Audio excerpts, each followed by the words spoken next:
Olá pessoal, hoje o vídeo vai ser um pouco fora do convencional porque eu estava aqui mexendo nas minhas plantas quando resolvi mudar uma planta de vaso, mas como eu ainda não apresentei ela para vocês, decidi registrar todo esse processo e se trata dessa desse bebezinho de Antúrio clarinervium.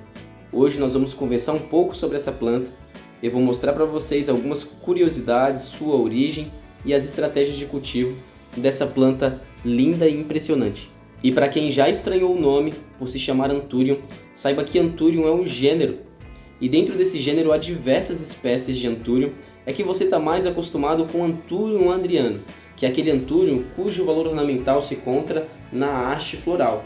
E na haste floral do Anthurium andriano, na ponta tem uma folha modificada, que é aquela folha colorida, uma folha vermelha, branca ou rosa, cujo objetivo, a sua função é atrair polinizadores, mas que ganharam os nossos corações por ser uma folha linda que nós conhecemos como flor do Anthurium e que é muito utilizada também no paisagismo.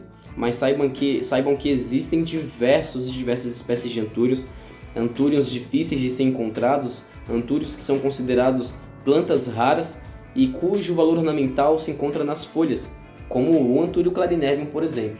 Olha só como essa planta é escultural, olha a beleza dessa folha. Formato de coração, um verde musgo, um verde bem escuro, com essa nervura esbranquiçada, fazendo então toda essa marcação na folha, tornando ela escultural e maravilhosa. A origem dessa planta, do Antúrio clarinervium pelo menos, ela é nativa das florestas do México. Então é uma planta que aprecia calor e umidade, e se você mora numa região seca, você terá dificuldade em cultivar essa planta, se a umidade do ar for relativamente baixa. Como eu disse, essas plantas apreciam a umidade. E a curiosidade do Anthurium, por exemplo, não só do clarinervium, mas de muitas outras espécies de Anthurium, creio eu que todas as espécies de Anthuriums, é que o Anthurium também é uma planta de costume epífita. E o que significa isso?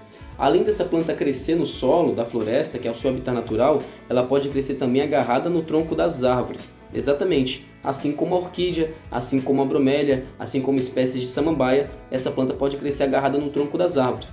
E qual é o regime de luminosidade para nós cultivarmos essa planta?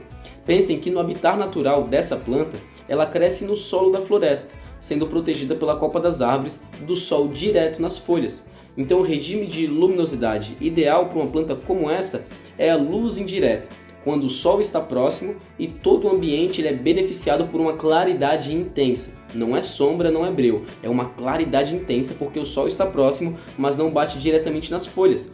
Ou luz filtrada, que significa, sabe a copa das árvores, quando a luz ela entra de maneira fracionada entre as folhas ali da copa daquela árvore, então você tem um raio de sol batendo bem próximo da folha ou até em cima da folha, um raio pequeno, aquilo significa também luz filtrada. Então essas plantas não podem ser cultivadas no sol pleno, mas deixe ela no ambiente bem clareado, numa luz indireta. Já que essa planta também é de costume epífita, quer dizer que temos que ter um cuidado dobrado quanto às suas raízes. Então não podemos cultivar ela em qualquer substrato. O substrato dessa planta precisa ser bem drenável, bem aerado, para que as raízes possam ter uma boa oxigenação. Então os mesmos cuidados que temos com as raízes das orquídeas, também temos que ter com essa planta. Então nós vamos fazer agora a mistura de um substrato e também o plantio em um vaso meio que adaptado para ajudar no cultivo dessa planta. Eu vou mudar ela para um vaso um pouco maior, como vocês perceberam, e esse vaso também, como vocês perceberam, ele é transparente. Porém, não é uma obrigatoriedade. E por que eu escolhi um vaso transparente? Esse vaso é um vaso de orquídea.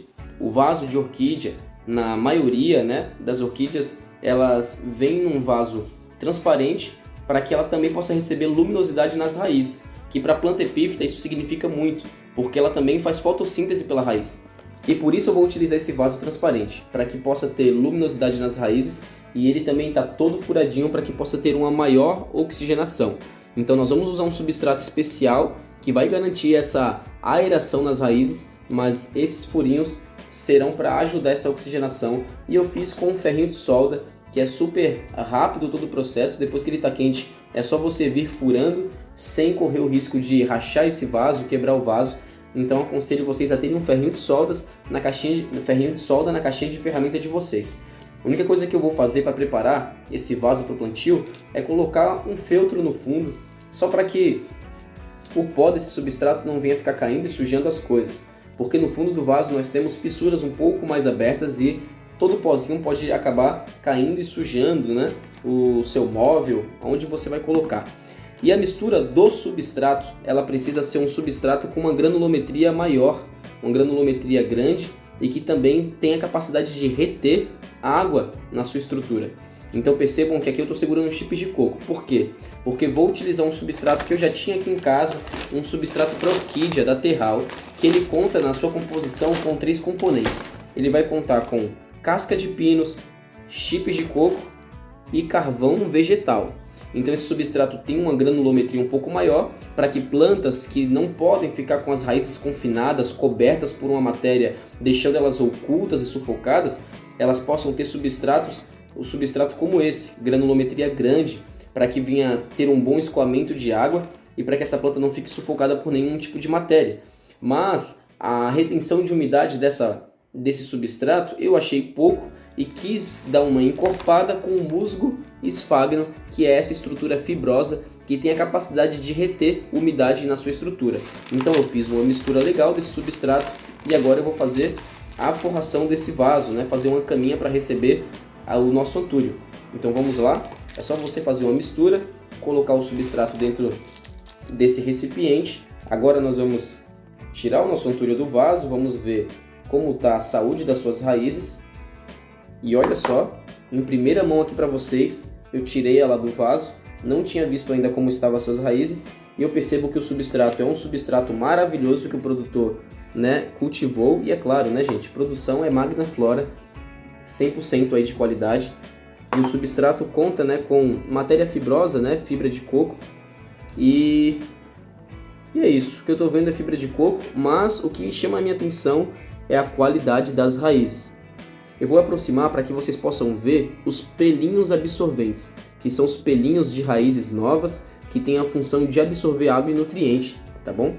Vamos ver se a câmera consegue mostrar as raízes. Bom, ela não focou ao ponto de mostrar esses pelinhos absorventes, mas percebam pela coloração que essa planta está bem enraizada e é uma muda de qualidade, as raízes estão saudáveis e o que eu vou fazer agora com ela é o plantio, que eu não preciso, né, cobrir essa planta até aqui. Eu posso deixar ela na mesma altura, cobrindo somente essas raízes. Então, como eu já deixei ela um pouco alta, eu vou ter que tirar um pouco desse substrato para que possa então caber essa muda, que precisava realmente ser trocada de vaso, porque já está com bastante raiz desenvolvida e já estava vendo um novelamento, que é esse envolvimento da raiz no vaso, onde ela vai se enrolando, né?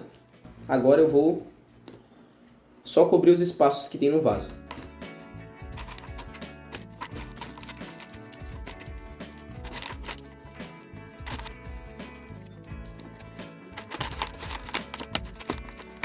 Prontinho, gente, fiz a troca do vaso. Olha só como ficou bonito. E agora um detalhe, é que eu vou tirar essa haste floral pelo seguinte motivo. O foco aqui dessa planta jovem, para mim, é ter um bom desenvolvimento nas folhas. A planta ela gasta energia com haste floral. Aí você deve estar se perguntando, Denner, mas não é inteligente você propagar muda através de semente, esperar, né, fazer uma polinização e esperar com que dê os frutinhos para que você possa aproveitar as sementes? A verdade é que o Anthurium clarinevium, para dar sementes, no caso, para que eu possa ter um sucesso, né, nesse tipo de processo, eu preciso ter uma muda um pouco mais desenvolvida, uma muda até que adulta, né?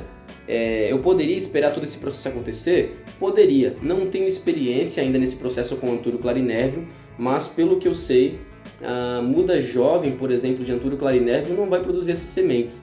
Então eu só vou ter aqui uma competição de nutriente, uma repartição de nutriente, e aí as folhas não vão se desenvolver tão rápido e eu já tenho uma folhinha nova aqui se desenvolvendo. Então a minha intenção é que ela tenha mais folhas, cresça mais rápido, então eu vou cortar, infelizmente, né, porque essa haste floral é tão linda, né, e eu gosto dessa planta com haste floral, mas para que toda a energia dessa planta seja canalizada para as folhas, eu vou cortar essa haste.